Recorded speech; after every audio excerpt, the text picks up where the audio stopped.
Welcome to the Scholars Learning Classes. In this video, we will be studying about new partner proportionate capital. Now, sometimes the capital of a partner is not given to you in the question.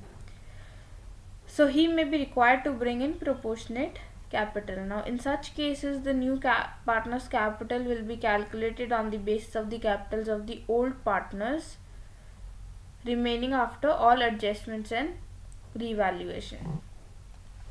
First and foremost thing we have to do is form the revaluation account.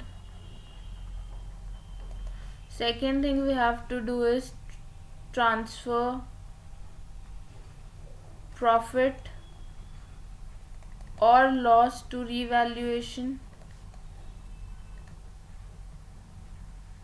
After that, balance we have to find out in old partners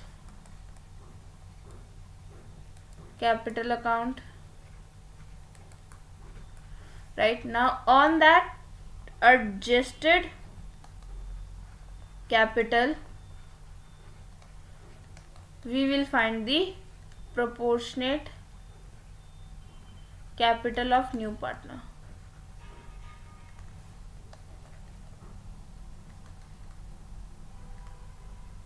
Right, now let's understand this with the numerical.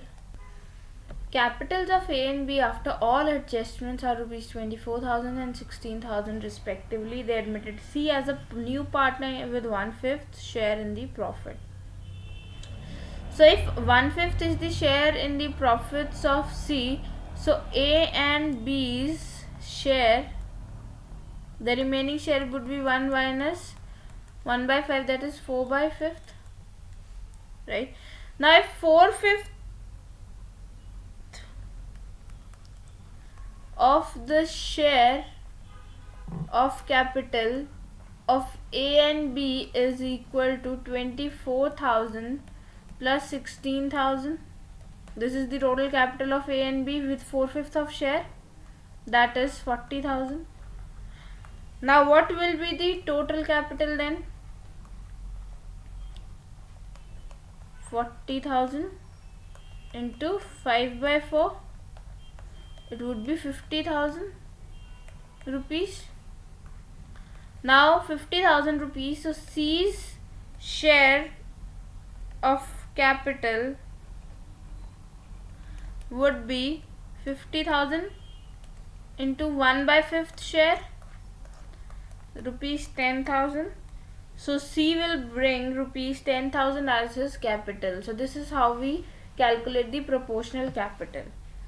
I hope you have understood this. Please download our Scholars Learning app and enjoy the learning experience with us.